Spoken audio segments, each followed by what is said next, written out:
the theme of the lecture. I want us to like this exercise that I've been doing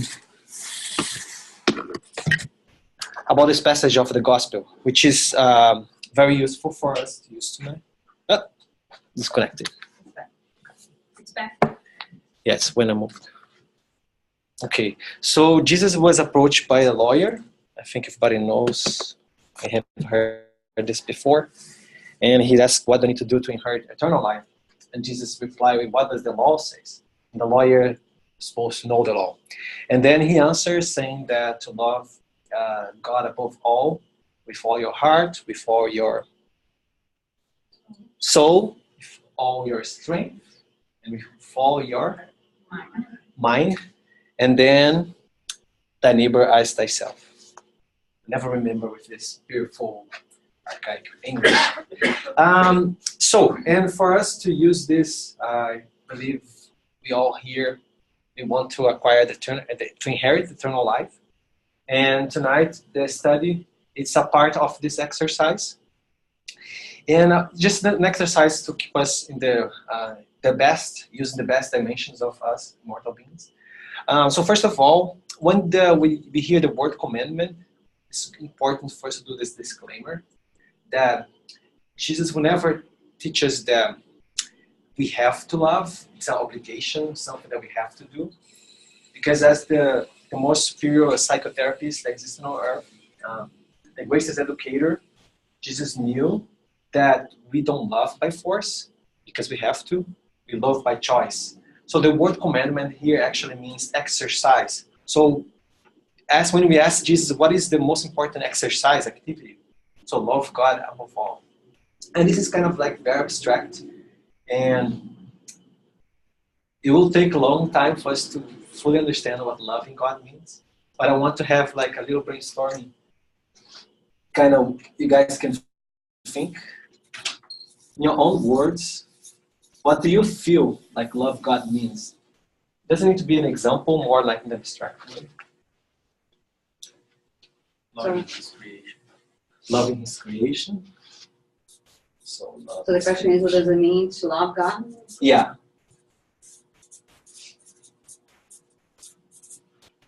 Take care of my body.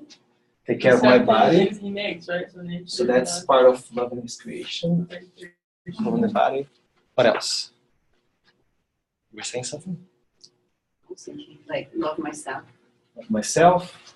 Okay, so it goes in this creation too. Like improving myself. Love nature. Love nature. Okay, goes in creation, improving myself. Gratitude. Huh? Gratitude. Gratitude. Okay, I think that's a different. Gratitude. What else? I missed something? Anybody said something else? Try this one. I don't know what it is. So I think honestly, when I asked myself this question, it was very tough answer to figure it out. And we could perhaps add the things that we said. Body, myself, nature. But I happened to be reading another text, I think it's in the Gospel, where I don't remember the author, the Gospel according to Spiritism, that he said that the law of love is the law of attraction. Thank you. We're trying the different pens, and eventually the pen is also evolving. And says that law of God, the law of love is the law of attraction. So for the inanimate beings, the non-living beings, the law of love is the law of attraction. And for the living beings, the law of attraction is the law of love. And then so think about that, then loving God, I could perceive as approximating to God, being attracted to God, because law of love and law of attractions have the same meaning. And so I'm going to add here, and I think that some people said some things, but I didn't make a note, is so to approximate, is it to peace? Approximate? Approximate to God. And that, in Spiritism, we use a lot this term to evolve, right? And that goes to what somebody said.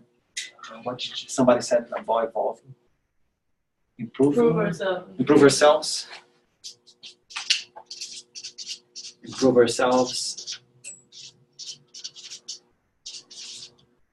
And what else? Virtues, developing virtues, like charity, etc. And we can maybe relate the gratitude on virtue. So, now how do we love God with all of our heart, with all of our strength, with all of our mind, with all of our soul? So this is like, kind of like, here gives us an idea of the what, and now the how. And this is one way to interpret this passage. And this passage is in different Gospels, and some of them don't mention use different words, and only have 3. And in Spiritism, we all have heard of the 2 wings, the intellectual and the moral.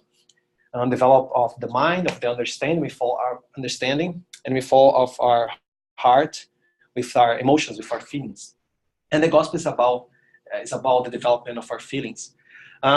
So if we come here to a lecture and we are studying about, so just a little contextualization for came after, just an introduction about the passage of the gospel. How to inherit eternal life.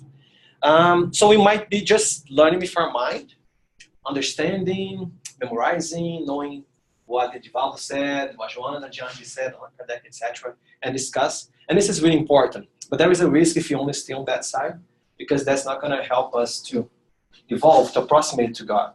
Because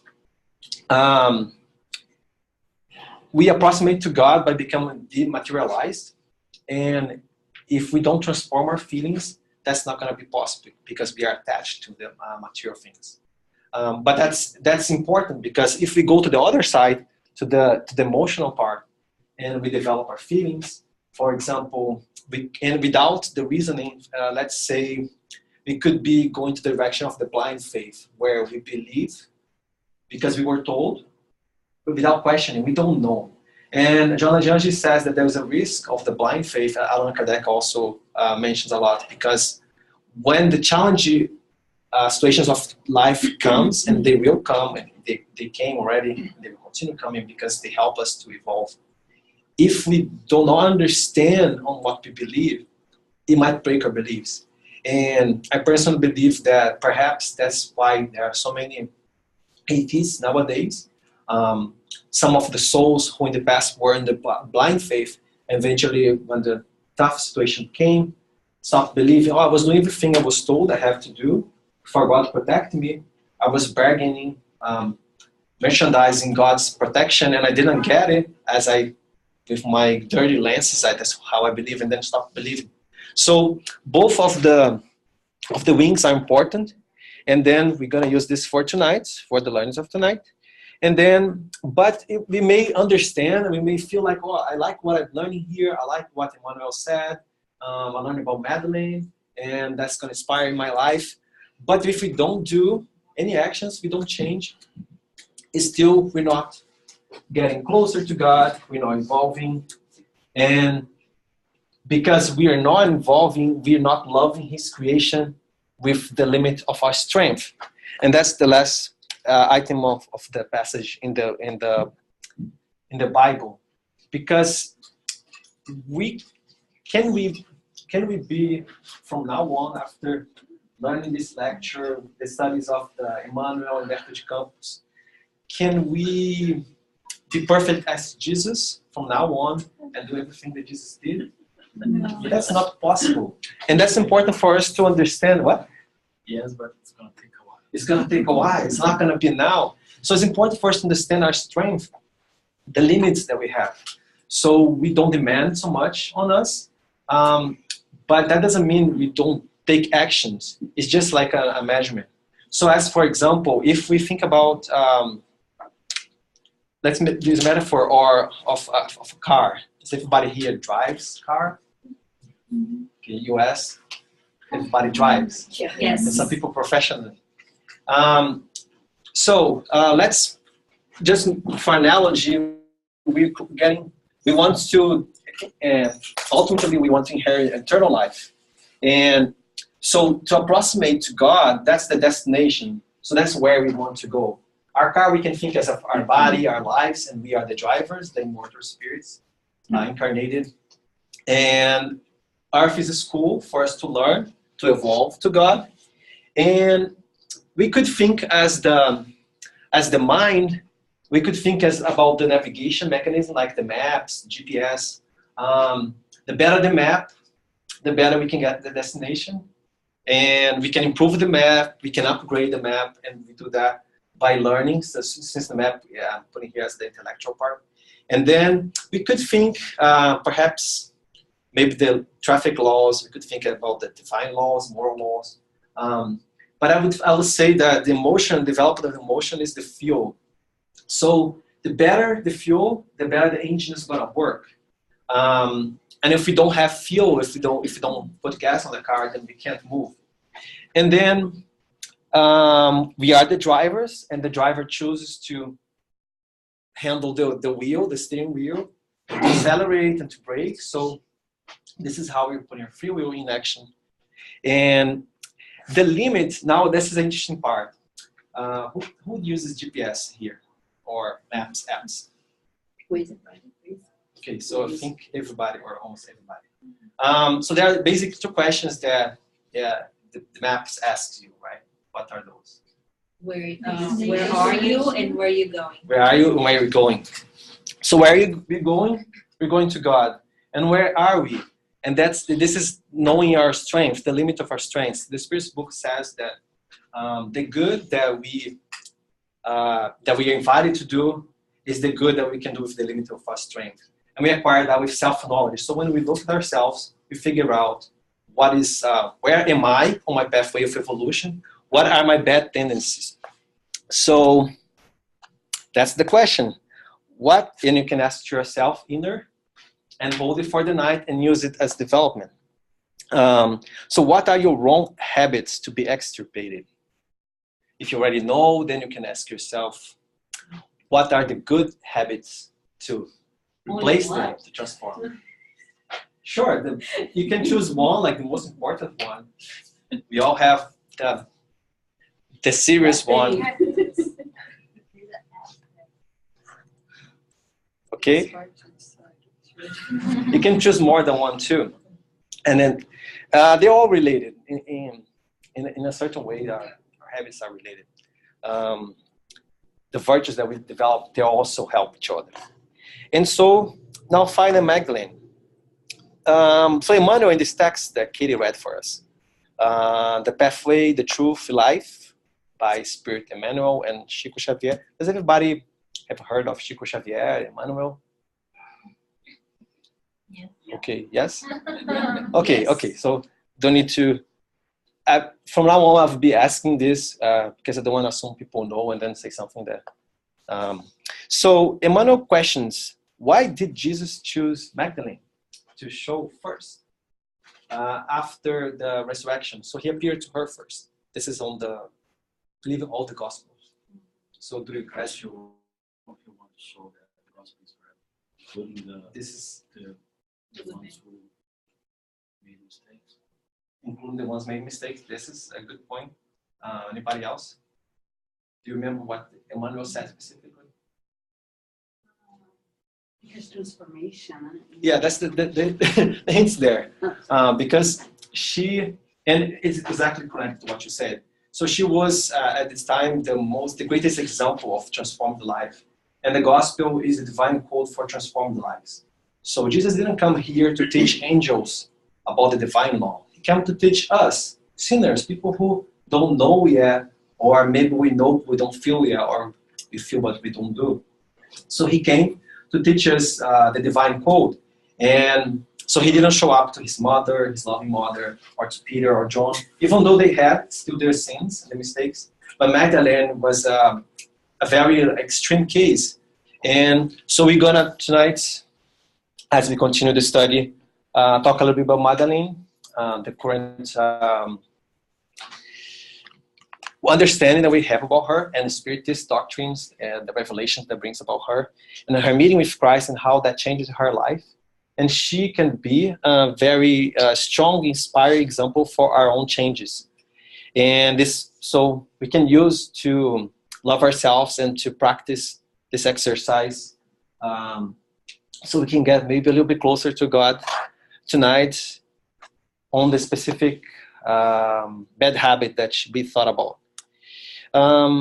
So this is very interesting. Last month, there was published on the National Geographic that some scientists, I think an anthropologist and another one, a computer specialist, they took pictures of some skeleton that's in France that might have belonged to Magdalene. It's not proved, it's not for sure.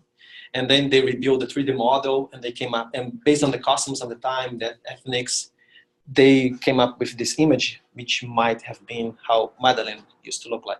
That was very interesting how it came up last month. So currently what we know in terms of Bible is that Magdalene was a very important person for the Christianism. She's mentioned in all the Gospels, and her name is mentioned more than many of the disciples. And for a woman to get that many of mentions, it's very important. Another fact, some people say that in the past, the Jews didn't accept the testimony of women, and in any ways, the women testimonied Jesus' resurrection. Some Gospels say it was Magdalene, and some say it was her, and other ones. And there are now some parts of the Gospel that we are not fully sure. For example, some people consider Magdalene was the sinner, and some think that this is a different woman. It is assumed that she was perhaps rich because when they mention the other people, so Magdalene means from Magdal or Migdal, and a location. And usually women was referred to as the wife of someone, like Joanna of Cusa. She was the wife of Cusa, important man for the region, and Magdalene was Mary of Migdal, as if we're saying Katie from California. So because in that time she received that status, indicates the importance, perhaps social importance. And also when they mention different women, like the ones who followed Jesus, her name comes first. And there was a habit of tradition of when you list names of people, you put the most important first. So those are the facts that we know about her. And there are some questions. We know that she was a witness of the resurrection, and she found the empty tomb. Did I say by tomb? Tomb. Yeah, okay, makes sense. What else? Now, there are still some questions, and we can use, as Spiritists, we can use spiritual revelations to know more, and which is more useful for us. So there is this text from Emmanuel on the pathway to in life, saying how her life was bitter, and she was going through pleasures of the life. We have the book from Chico Xavier, Psychograph by Chico Xavier, Boa Nova, which we don't have in English yet, written by Humberto de Campos, that tells there's 2 chapters that talks about Magdalene. And she was that, and he claims that she was the sinner woman. Also, the Bible says that Jesus expelled 7 demons from her. So Magdalene, now let's the story of her. Magdalene was a young woman that had a dream of a great love, and she was seduced by a Roman patrician, rich nobleman, and then abandoned her, and her family expelled her from home. And this used to happen a lot in the past. And many of the prostitutes came because of a man that failed to fulfill the promise. So eventually she was, because of her beauty, she was kind of manipulated or directed by people who want to take advantage of her to become a prostitute. And she, even though eventually she ended up following the life, taking pleasure, became rich and enjoying the parties and playing the games with other patricians and other noblemen or rich men of her time. She always felt this emptiness, always felt this anger for love. And together with that, there's a very nice lecture by Afro Stefanini. He's also a Brazilian medium. He's author of one of the books, or two books that we have here, Projeto Spiritizar, that goes deeper into the story. But basically, summarizing for us, they could think somehow of her demons, besides the fact that she was under their obsession, which is not the topic for a lecture. It's something more like for systematic study of Spiritism or other books we can refer for reading. But we could consider the symbols that they mean. So we could, what I mean is use in a more symbolic way. So Mary was not loving herself. She was not following the pathway of loving herself. She was not practicing the divine law. And she felt guilt out of that. And she felt insecure because she wasn't doing what was her life purpose. She was condemning and judging herself, besides the judgment of others, and suffering for this lack of love that she was hoping for to get, but even herself, she wasn't giving to herself, and ignoring her own reason of this existence. I believe the book Premissas do Reino, there's no translation for English yet, Argivaldo, and Afro mentioned this in this lecture, that she will lock herself, her palace, turn off all the lights and tell the servants not to make any noise in an attempt to kind of stop existing. So we can feel how much suffering she was going through, although in the social life she was apparently having possessions and having fun, and she had some kind of power over other people, but she wasn't happy. And then she heard of Jesus, and her servant insisted, go visit him. And back then, basically the notion that she had for men was to either somebody who wants to use her and abuse her, or someone who, like the religious people who would condemn her. And there was always a risk of her throwing rocks on her, following Moses' law, literally. But the servant insisted, and she went to visit Jesus. Humberto de Campos narrates her meeting with Jesus. It's very beautiful. She goes, eventually she watches him. Okay, let's go and read in a minute.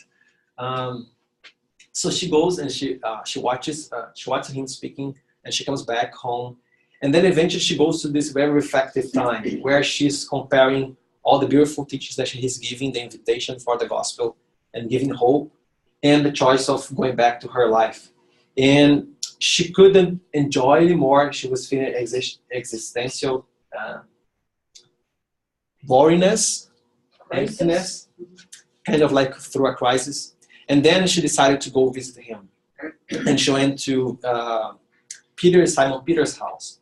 Also, Humberto de Campos says that she's also the Mary who in the gospel says that she went to the Pharisee home where Jesus was at, and she wept, she was crying, and her tears, she washed Jesus' feet in her tears, which was a symbolic thing to wash somebody's feet when you go to somebody's house. And then she dried with her hair, and then she put oil. That was also a tradition of doing that for somebody we really respect. I think nowadays, when people come to our house, we clean the house and make everything beautiful and organized. And maybe we buy something new, like a new teacups, or buy a nice drink, flowers. We do this. So this is kind of like our current tradition. So, and it wasn't her house, it was a Pharisee. And he claims that it was the same, it was her. But this meeting here is the one that was very important for her transformation. So let us, fast forward. So the dialogue is very long and very beautiful, and I suggest everybody to read fortunately don't have in English yet. But I don't know, we can help in the future if somebody's looking for the translation. But here's about this part. So Jesus said, "Go, Mary." So she was there. She came to Jesus. She was looking for, can I be your follower? Will God accept me coming with this past of sins? And Jesus, in my words, reply, yes, God is happy with your choice. And the gospel is for all.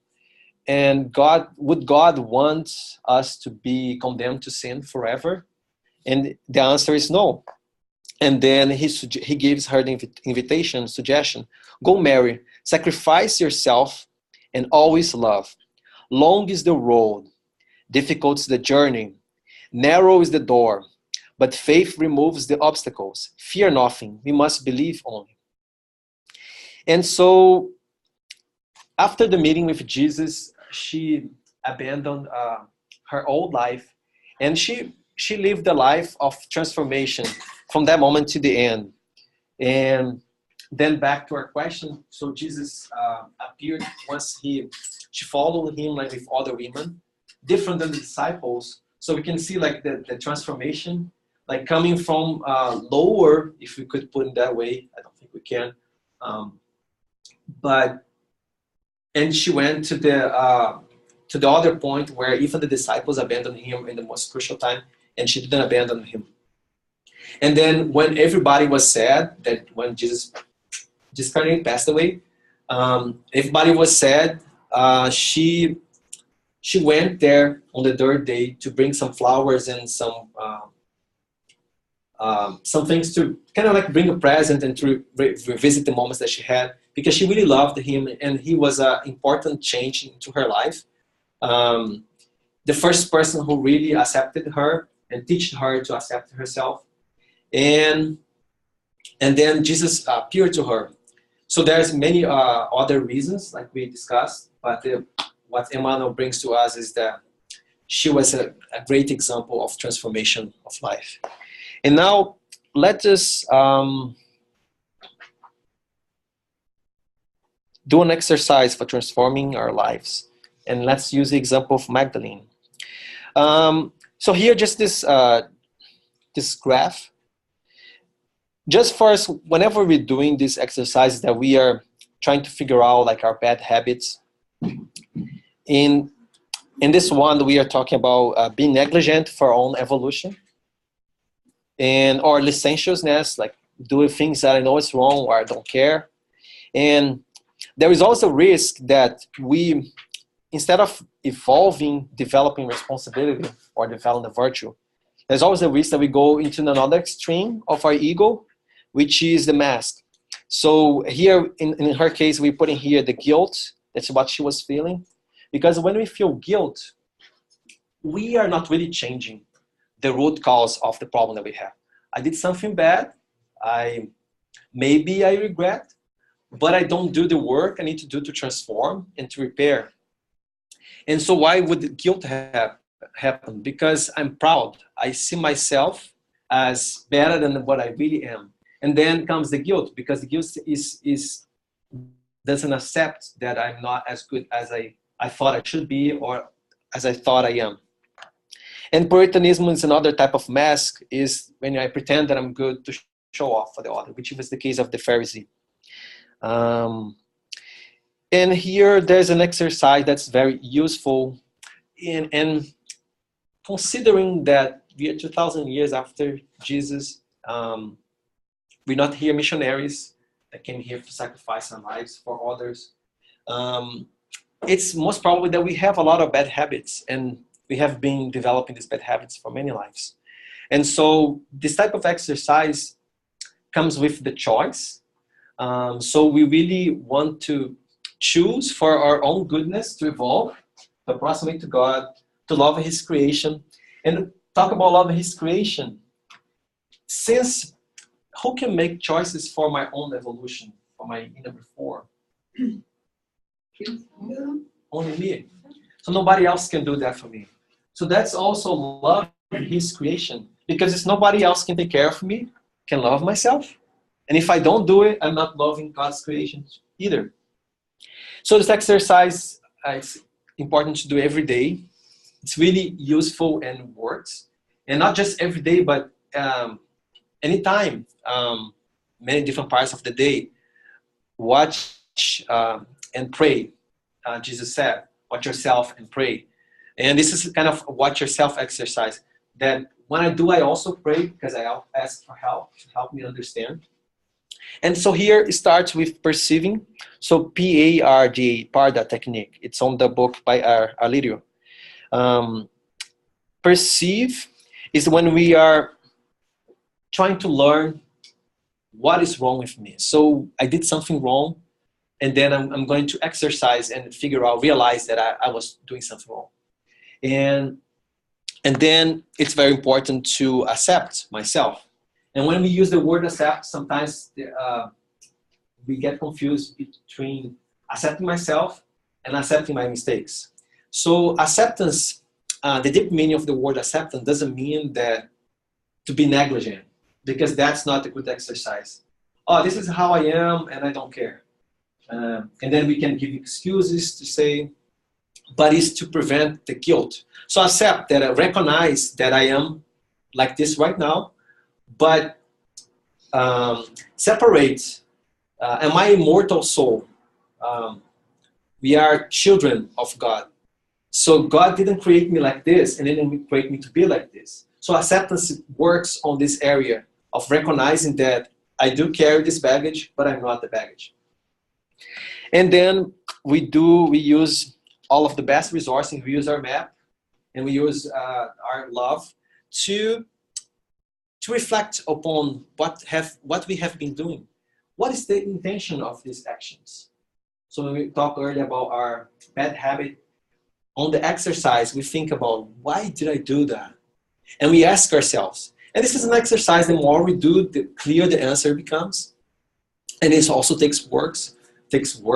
So sometimes it doesn't come on the first time. But we develop the trust in the answer too. And then we can study and we can look for help as a way to trust that the answer that we're getting is the good one. And sometimes the intention is a hidden intention. So that takes more practice to figure out that when we think, I'm doing charity, but there is maybe a hidden intention in masking myself for, maybe I don't really care, but I'm doing charity to show that I do care, but I'm not working on the feeling. And we're not saying we should not do the material charity. I'm just pointing that sometimes we think that that's enough. It's good because we're helping others and we get merit, we get the gratitude. But if we're not developing the true love, that's the one that we're doing, not because we have to do, but because we want to, then it's not charity as we know in the gospel. And then we use a free will to decide to make changes. And we can come up with a plan. And since we are creatures that we already have many automatic behaviors, it takes a lot of work to make these changes because many things happen to us. We have triggers and the triggers come and then we go into a state of mind, we go into the egoic movements and we do something bad and maybe it's already too late. Maybe when I realize it's already done. So Alirio says that there are different phases of the transformation. We can think before, once we're not aware or not paying attention, we could think that's phase 0. That's not his words. I'm just saying that once we're not working on our self-development, we are just on the automatic mode, kind of. But then he says like the first phase is when we realize that what we did was wrong, it's already after. But we still can learn from that. So we can use this exercise after, perhaps to the end of the day, before going to sleep, when we are meditating, we can think about and practice exercise. So perceiving, accepting ourselves, not accepting the mistakes, but accepts that we are creatures that make mistakes. And then find the intentions and find what should be the ideal behavior and finding internal seeds of God that helps us to, because God gives us the seeds for all the virtues. So our job is to grow, is to to be the gardener, take care of the seeds. Actually, who grows the seeds is God too. So we are the gardeners. We take care of the seeds. We give water. We put it in the sun. But God grows the seeds inside of us. And then eventually, we may find at the moment, that would be the second phase, when we notice that's happening at the moment. And we already can make the choice of not doing or of doing the right thing. And sometimes, even when we perceive at the moment, we still make the wrong choice. But it's important for us to learn and not go into the cycle of being guilt or of expecting that we are perfect already. And the more we do, eventually we start to get things working, and we can go to a point that we perceive before it happened. And that makes it even easier to prevent. And then once we get to a higher level of evolution, eventually those things are not going to happen anymore. But perhaps we should not expect this for now, but we still can use this to get the best and to prevent. And we can reach some kind of relative happiness by being the ones who's taking care of ourselves, by being the ones who's giving love to us, who's taking care of our own evolution, and knowing that we are doing the best we can to the limit of our strength. So this gives us tremendous happiness. It's different than many material happiness. There are different ways we can feel joy in life, like from the relationships, from people we love, babies, pets, and traveling and other things. But this is the happiness that we carry and we never lose, because that's the virtues that we developed.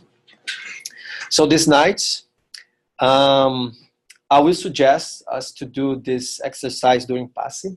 Passe it's optional, but you can do it here if you don't go. In terms of meditation, use this time to reflect and to receive inspiration for your mentor. Not for mediumship ways, like not to manifest, but just to listen to your inner voice. And so we talked about Magdalene, her story, her beautiful story of transformation after she met Jesus, and she made constant choices. And it is great. We live in a time that we talk a lot about feminism and about the importance of the women, and Jesus chose a woman for the resurrection.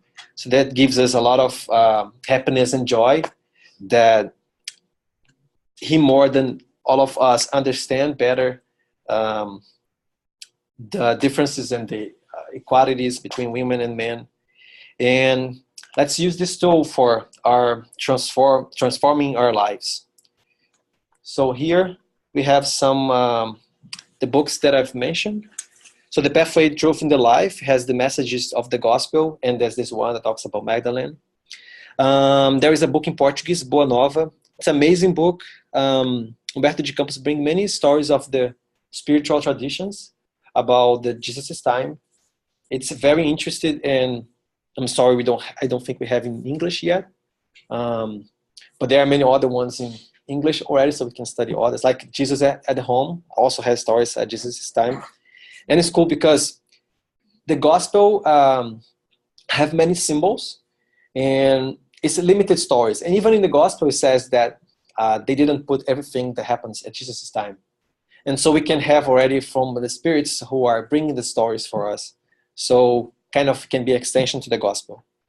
And some parts of the Bible,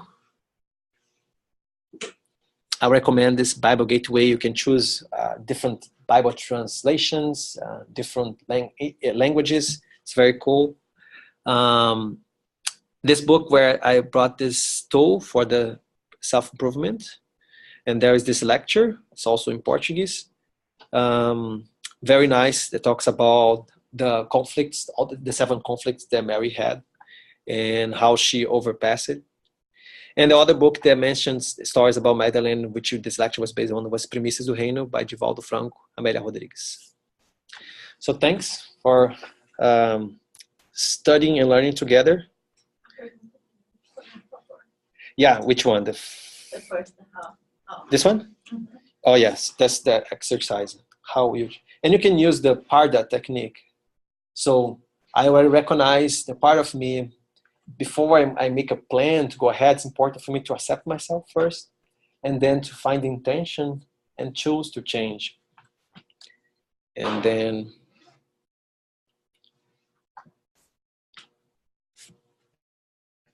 so we're going for pass now. We ask everybody to remain silent as we wait.